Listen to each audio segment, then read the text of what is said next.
अध्यक्ष महोदय, मैं आपका धन्यवाद देना चाहता हूं। साथ ही साथ इस सदन में जो 75वें वर्ष पर संविधान की बहस शुरू हुई है, जहां सत्ता पक्ष से माननीय रक्षा मंत्री जी उन्होंने अपनी बात रखी। अभी कांग्रेस पार्टी की नवनिर्वाचित सांसद उन्होंने अपनी बात रखी। उसके बाद अध्यक्ष महोदय मुझे बोलने का मौका मिल रहा है। मैं सबसे पहले लाखों लाख लोग जो भारत देश की आज़ादी में जिन्होंने अपनी जान न्यौछावर कर दी, देश आज़ाद हुआ। आज़ादी के बाद बाबा साहब भीमराव अंबेडकर जी और तमाम हमारे वरिष्ठ लोगों ने इस संविधान को देने का काम किया। मैं उनको याद करने के साथ साथ जो आज 13 तारीख जिस दिन हम आप सदन में बैठे हैं, एक ऐसी घटना घटी थी, अगर उस समय सुरक्षा कर्मियों ने अपनी सूझबूझ के साथ, बहादुरी और साहस के साथ अगर उन आतंकवादियों को मुकाबला न किया होता तो हमारे देश के बहुत सारे महत्वपूर्ण नेता जो उस समय सदन में थे, न जाने क्या परिस्थिति बनती। मैं उन बहादुर जिनकी जान गई उनका याद करता हूं, वहीं श्रद्धांजलि भी देता हूं। मैं इस संविधान की चर्चा पे जहां खड़ा हुआ हूं, मैं बाबा भीमराव अंबेडकर जी उनको श्रद्धांजलि अर्पित करते हुए जिन्होंने संविधान को देने का काम किया। हमारा संविधान जो तैयार हुआ है, उनकी प्रबुद्ध दृष्टि का परिणाम है कि हमारे पास न्याय, स्वतंत्रता, समानता और बंधुत्व के सिद्धांतों पर आधारित एक महान संविधान हमें मिला है। भारत राज्यों का एक संघ है और हमें विविधता में एकता पर गर्व है। ये हमारा संविधान ही है जिसने भाषाई, क्षेत्रीय, धार्मिक और जातीय विविधता वाले हमारे देश को एक साथ रखा है। ये संविधान डॉक्टर अंबेडकर जी ने कहा था कि संविधान की सफलता इस पर निर्भर करेगी कि हम उसके अनुसार कैसे काम करते हैं। ये देखना है, विधायिका, कार्यपालिका और न्यायपालिका की जिम्मेदारी है कि इस महान देश का शासन हमारे संविधान में निहित उच्च सिद्धांतों के अनुसार चलाया जाए। डॉक्टर अंबेडकर ने कहा था, मैंने तो संविधान निर्माण का दायित्व बहिष्कृत वंचित वर्गों को अधिकार दिलाने के लिया है। ये वही संविधान है जो समय समय पर हमारा रक्षा कवच बनता है। अध्यक्ष महोदय, ये संविधान हमारी ढाल है, संविधान हमारी सुरक्षा है, संविधान हमें समय समय पर शक्ति देता है। संविधान ही देश की 90% शोषित, उपेक्षित, पीड़ित, वंचित जनता के अधिकारों का सच्चा संरक्षक है। ये संविधान ही हमारा बड़ा मददगार है। इसलिए ये हमारे जैसे लोग और देश के कमजोर लोगों के लिए और खासकर पीढ़ी के लिए संविधान की रक्षा जन्म मरण का विषय है। संविधान ही लोकतंत्र की प्राणवायु है और जहां बाबा साहब भीमराव अंबेडकर जी ने इतना शानदार अच्छा संविधान दिया, वहीं डॉक्टर अंबेडकर ने स्पष्ट कहा था, जो हमारे माननीय मंत्री जी ने भी सत्ता पक्ष से वो बात रखी और कहा था, संविधान कितना भी अच्छा हो, यदि उसे लागू करने वाले लोग अच्छे नहीं होंगे तो परिणाम अच्छे नहीं निकलेंगे। इसलिए अध्यक्ष महोदय,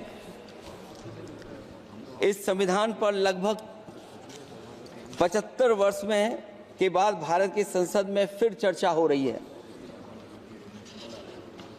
मैं कई महत्वपूर्ण बिंदुओं पर अपनी बात को रखना चाहूंगा। अध्यक्ष महोदय, हमारे संविधान की प्रस्तावना संविधान का निचोड़ है। सरकार के उद्देश्यों और लक्ष्यों को स्पष्ट उल्लेख है प्रस्तावना में। मैं प्रारंभ करता हूं संपूर्ण प्रभुत्व संपन्न समाजवादी धर्मप्रिय लोकतांत्रिक गणराज्य से। आज अध्यक्ष जी, सीमाओं की रक्षा करना संप्रभु का प्रथम कर्तव्य है। और अध्यक्ष महोदय, जिस देश की सीमाओं की सुरक्षा में जहां पर समय समय पर सेंध लगती हो, और हमारे माननीय मंत्री जी बेहतर जानते होंगे कि कई जगह पर हमारी सीमाएं सिकुड़ रही हैं। हमारे संसदीय मंत्री राज्य अरुणाचल प्रदेश में चीन के बिल्कुल बगल में रहते हैं। अध्यक्ष महोदय, ये जानते होंगे कि हमारे पड़ोस में कितने गांव बस गए हैं। न जाने कितना वहां पर गांव की तरह घर बसा दिए गए हैं। लद्दाख की तरफ अभी दोनों देशों की सेनाएं पीछे हटी हैं। हम अपनी सीमा में ही पीछे हटे हैं, और चीन जो हमारी सीमा में अंदर आ गई थी, वो हमारी सीमाओं से ही आंशिक रूप से पीछे हटी है। और अध्यक्ष महोदय, उस सीमा के पास एक रिजांगला मेमोरियल बना था। हमारे सरकार के लोग ये जानते होंगे कि जिस समय ये बात उठी लद्दाख को लेकर के, उस रिजांगला के मेमोरियल को तोड़ दिया गया। आज वो रिजांगला मेमोरियल वहां नहीं है। और उस लड़ाई के लिए अध्यक्ष महोदय, हमारी फौज के लिए कहा गया था कि हमारी वो बहादुर फौज है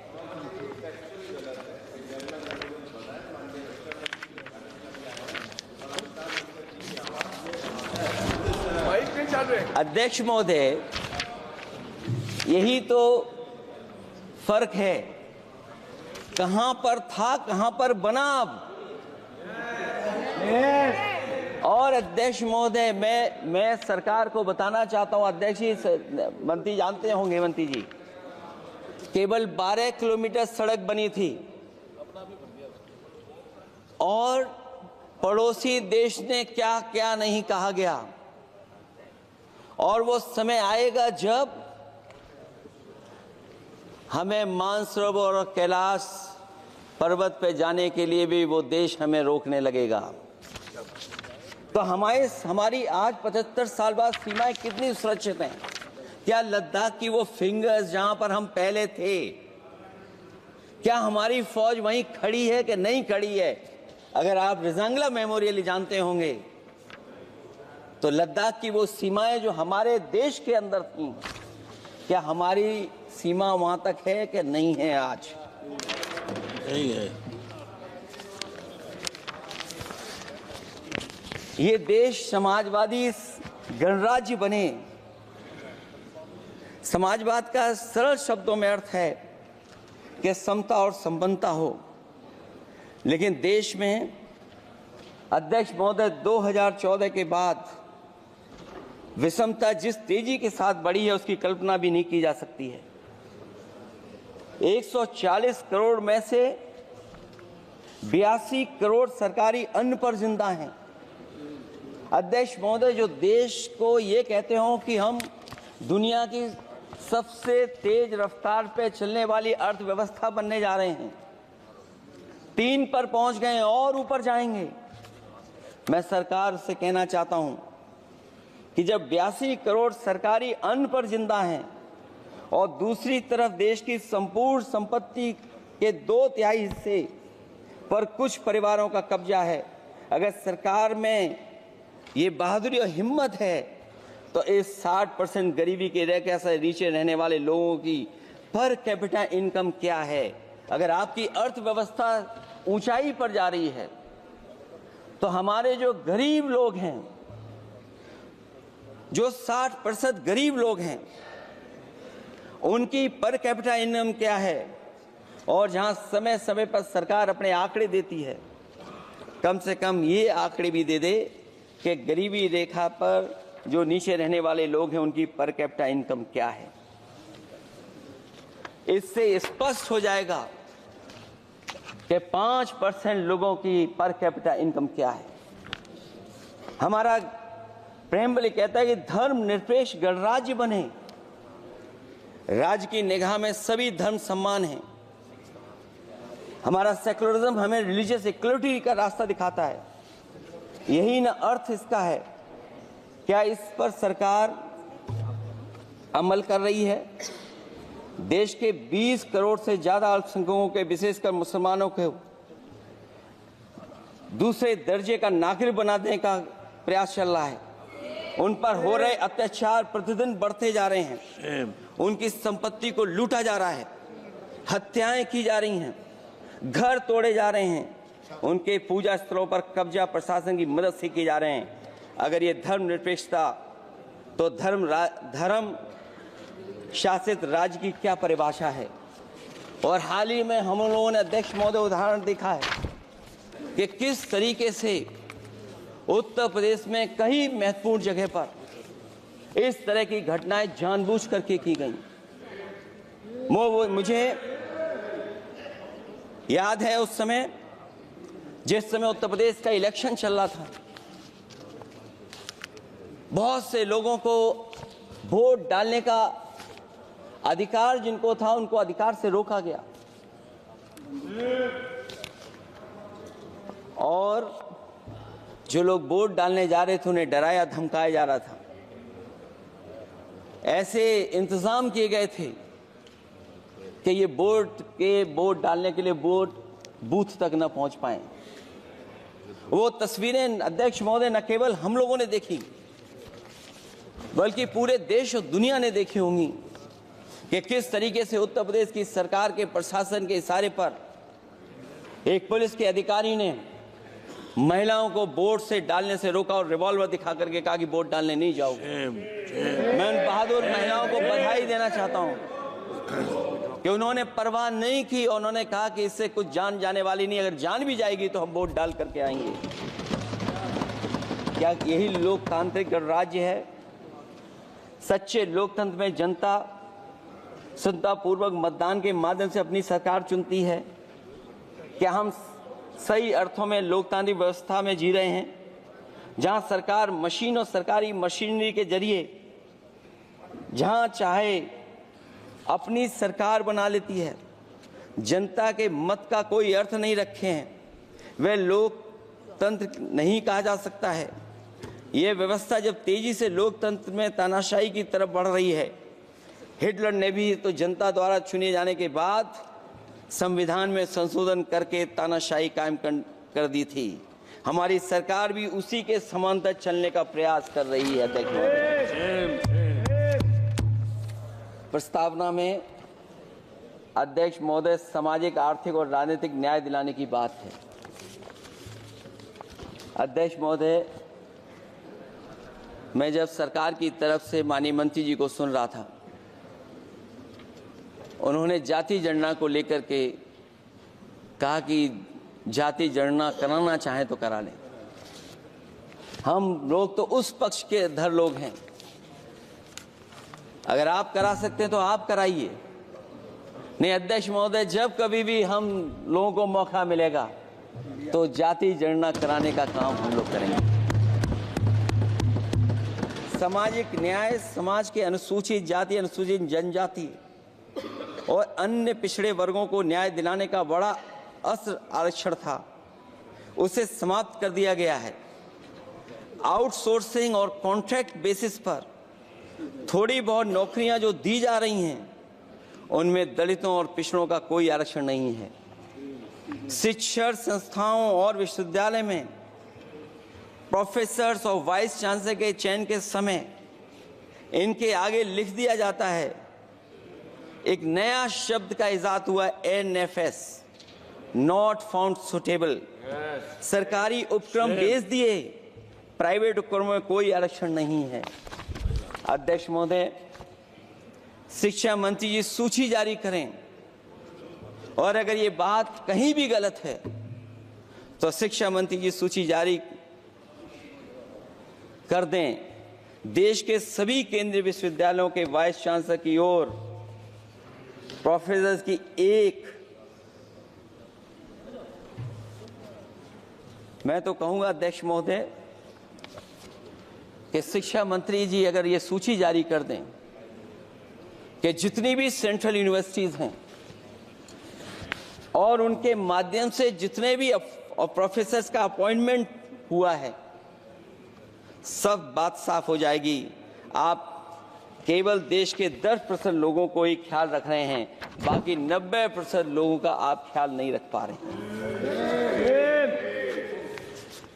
और जाति जनगणना कभी जाति में भेदभाव नहीं बढ़ाएगा अध्यक्ष महोदय। जाति जनगणना जातियों के बीच दूरियां कम करेगा और तमाम हमारे ऐसे समाज के लोग जिनको न्याय नहीं मिला, जिनको अधिकार नहीं मिला है, अध्यक्ष महोदय कम से कम जाति जनगणना के बाद उन्हें अधिकार और सम्मान दिलाने का काम भी हो सकेगा। इसलिए हम इसके पक्ष में हैं। आर्थिक न्याय के बगैर न सामाजिक न्याय मिल सकता है और न राजनीतिक न्याय मिल सकता है। गरीबी का नाजायज लाभ उठाकर धन्ना सेठों की सरकार चुनाव में पैसा बांटकर राजनीतिक न्याय का भी अपहरण कर लेती है। कर्ज में डूबी बड़ी आबादी महाजन के दबाव में अपनी इच्छा के खिलाफ वोट देने को विवश हो जाती है। चुनाव में सत्ताधारी दलों द्वारा पैसे की भरमार के चलते कोई सामान्य कार्यकर्ता चुनाव नहीं लड़ पा रहा है। बड़े पैमाने पर धनवान चुनकर आ जाते हैं। पैसे के बल पर जब तक आर्थिक विषमता समाप्त नहीं होती, लोगों को राजनीतिक न्याय मिल नहीं सकेगा।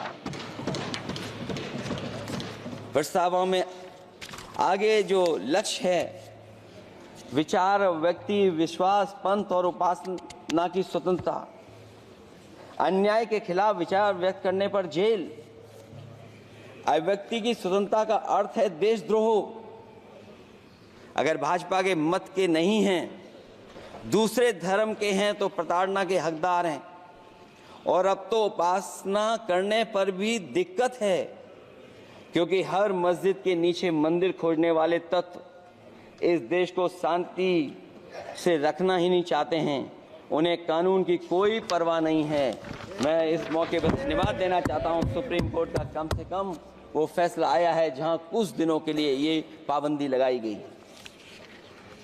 व्यक्तियों की गरिमा और देश की एकता और अखंडता को सुनिश्चित करने वाली बंधुता, ये विभाजनकारी नीतियां संविधान की प्रस्तावना के उस उद्देश्य से जरा भी मेल नहीं खाती है। व्यक्ति की गरिमा लिंचिंग से धूल दूषित हो चुकी है। उद्योगपति सरकारी आतंक से परेशान हैं, होकर के अपनी पूंजी समेटकर देश छोड़ गए हैं और लगातार जा रहे हैं। अध्यक्ष महोदय, आजादी के बाद उद्योगपति कभी इतने भारत छोड़ करके नहीं गए होंगे, देश छोड़ के नहीं गए होंगे जितने इनकी सरकार में चले गए हैं। अगर व्यक्ति की गरिमा सुनिश्चित हो तो कोई व्यक्ति क्या अपनी मातृभूमि को छोड़ करके जा सकता है। सरकार इस पर आत्मचिंतन करे। अगर आपसी मतभेद पैदा करके एक दूसरे के प्रति अविश्वास पैदा किया जाएगा तो क्या देश की एकता और अखंडता के लिए एक अशुभ संकेत नहीं होगा।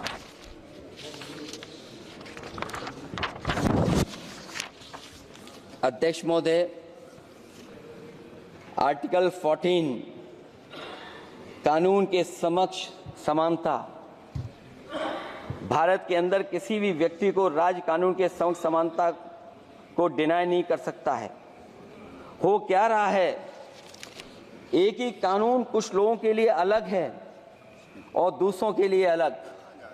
अगर सत्ता पक्ष का व्यक्ति गेरुआ गमछा पहनकर अधिकारियों को गाली दे दे तो जी हजूरी और दूसरा न्याय मांगने जाए तो उसे लाठी। क्या ये अनुच्छेद 14 का अनुपालन हो रहा है? अध्यक्ष महोदय, किसी भी व्यक्ति को उसके जीवन और दैहिक स्वतंत्रता से कानून सम्मत प्रक्रिया के बगैर वंचित नहीं किया जा सकता। ये सबसे महत्वपूर्ण मौलिक अधिकार है, लेकिन सबसे ज्यादा इसी का दुरुपयोग हो रहा है। फर्जी मुठभेड़ में हत्याएं, जेल के अंदर हत्याएं और पुलिस अफरीक्षा में हत्याएं। आदमी कहीं भी सुरक्षित नहीं है। ईडी का तो ऐसा कानून बना दिया गया है कि बिना एफआईआर, बिना नोटिस किसी को भी बंद कर दो। लोकतंत्र फासिज्म में बदल रहा है। और अध्यक्ष महोदय, क्योंकि उत्तर प्रदेश की चर्चा सत्ता पक्ष से भी हुई, जो हालात उत्तर प्रदेश में हैं, ऐसे हालात कभी किसी ने पहले नहीं देखे।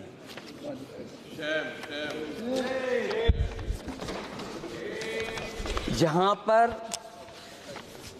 कानून की समय समय पर धज्जियां उड़ रही हैं। और अध्यक्ष महोदय, केवल एक घटना नहीं मैं कहना चाहता हूं, ऐसी तमाम घटनाएं हैं जिनके बारे में मैं कह सकता हूं। आजादी के बाद अगर हम 75वें वर्ष में इस बात पर चर्चा करें संविधान पर, और आए दिन लोगों को न्याय मांगने के लिए आत्मदाह करना पड़े, तहसील हो वहां पे आत्मदाह, जिलाधिकारी हो वहां पे आत्मदाह, न्याय मांगने के लिए अगर मुख्यमंत्री आवास में जाना पड़े वहां पे आत्मदाह। सोचिए हम किस दिशा में जा रहे हैं। और अध्यक्ष महोदय, किसने नहीं देखा कि टीवी पे चलते हुए लोगों की जान ले ली गई? लाइव देखा है सबने। ये कहां का न्याय है? न केवल वो, बल्कि पता नहीं अध्यक्ष महोदय, हमारा प्रदेश कस्टोडियल डेथ में सबसे आगे जा रहा है। महिलाओं के उत्पीड़न में सबसे आगे जा रहा है। ये मैं नहीं कह रहा हूं, अध्यक्ष महोदय, ये सरकार के आंकड़े बता रहे हैं। और न केवल इन चीजों में आगे जा रहा है, बल्कि आजकल जो नए जमाने का डिजिटल इंडिया है, अगर साइबर अपराधों में सबसे आगे कोई प्रदेश दिखाई दे रहा है तो वो उत्तर प्रदेश दिखाई दे रहा है। ये अलग बात है अध्यक्ष महोदय कि कभी कभी जो डबल इंजन की सरकार चलने वाले जो दावा करते थे, पहले इंजन टकराते थे, अब तो डब्बे भी टकराने लगे हैं। Double engine single driver.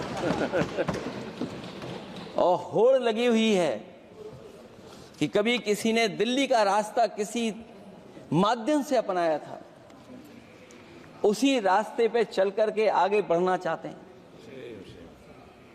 इससे खराब इस लोकतंत्र में और क्या हो सकता है? जिन लोगों ने ये कहा हो कि हम नौकरियां दे देंगे, आज नौकरियां कहां हैं? रोजगार कहां हैं? और अध्यक्ष महोदय, अगर वादा किया जाए नौकरी और रोजगार का, इन्वेस्टमेंट का, और सपने बड़े दिखाए जाएं, ये बात मैं इसलिए कह रहा हूं कि माननीय मंत्री जी भी उसी प्रदेश से आते हैं, प्रधानमंत्री जी भी उसी प्रदेश से आते हैं।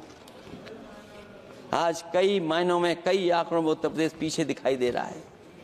जहां रोजगार के सवाल पर, जो सरकारी नौकरियां इसलिए नहीं क्योंकि आरक्षण न देना पड़ जाए, इसे सरकारी नौकरियां नहीं हैं। आए दिन पेपर आउट, पेपर लीक, न केवल पेपर लीक है बल्कि जानबूझ करके पेपर लीक कराया जाता है जिससे कि परीक्षा रद्द की जा सके। और जो अग्निवीर वाला सवाल था वो आज भी वैसा ही का वैसा है।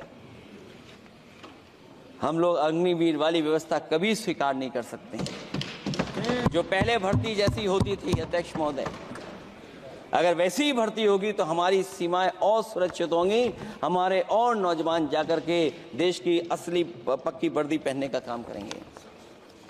ये अध्यक्ष महोदय कैसी चर्चा संविधान की जो है बिना प्रधान की।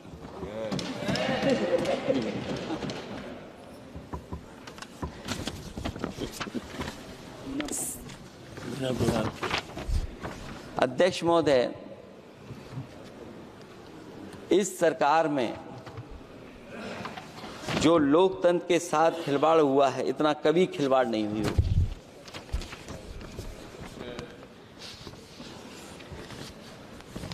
संविधान को परतंत्र बनाकर जो लोग राज करना चाहते हैं, उनके लिए आज़ादी का अमृतकाल सिर्फ एक जुमला है। और अंत में मैं सिर्फ एक ही बात कहना चाहता हूं कि संविधान बचेगा तो न्याय बचेगा, और न्याय बचेगा तभी सबको बराबर मान सम्मान, सबको बराबर मौके मिलेंगे, भेदभाव भी मिटेगा। और भेदभाव का भाव भी इसलिए आज फिर से संविधान को बचाने के लिए एक और करो या मरो आंदोलन की जरूरत है। इसलिए अध्यक्ष महोदय, हम आपको भरोसा दिलाते हैं, पिछले चुनाव में भी बहुत सारे सत्ता पक्ष के माननीय लोग ये कहते थे कि हमें इतनी सीटें मिल जाएंगी तो हम संविधान बदल देंगे। अध्यक्ष महोदय, मैं आपके माध्यम से जनता का धन्यवाद देना चाहता हूं कि उन्होंने 400 पार के नारे को गिरा दिया और विपक्ष को इतनी ताकत दे दी कि इनकी जो सपना था संविधान बदलने को, उस सपने को तोड़ने का काम किया। अध्यक्ष महोदय, बहुत सारे साथी इधर के ही उधर हैं, अगर उधर वाले इधर आ गए उसी दिन ये सत्ता से बाहर हो जाएंगे। अध्यक्ष महोदय, आखिरी में मैं कुछ लाइनें कहकर के अपनी बात खत्म करना चाहता हूं। न मेरा है न तेरा है, ये हिंदुस्तान सबका है। नहीं समझी गई ये बात तो नुकसान सबका है। हजारों रास्ते खोजे गए उस तक पहुंचने के, मगर पहुंचे हुए ये कह गए भगवान सबका है। जो इसमें मिल गई नदियां वो दिखाई नहीं देती महासागर बनाने में, मगर एहसान सबका है। अनेकों रंग खुशबू नस्ल के फल फूल पौधे हैं, मगर उपवन की इज्जत आबरू ईमान सबका है। हमें उम्मीद है कि इस चर्चा के बाद बाबा साहब भीमराव अम्बेडकर जी का दिया हुआ संविधान को बदलने का सपना नहीं देखा जाएगा। साथ ही साथ डॉक्टर राममनोहर लोहिया, जिन्होंने समाजवादी आंदोलन का रास्ता दिखाया, नेताजी ने जो संघर्ष कर करके हम लोगों को उस जगह पहुंचाया, वहीं लोकनायक जयप्रकाश जी ने इस देश को आगे बढ़ाने के लिए समय समय पर संपूर्ण क्रांति का आह्वान देकर के जागरूक किया। मैं उन सबको याद करते हुए एक बार फिर अध्यक्ष जी आपका बहुत बहुत धन्यवाद देता हूं। श्री कल्याण बनर्जी।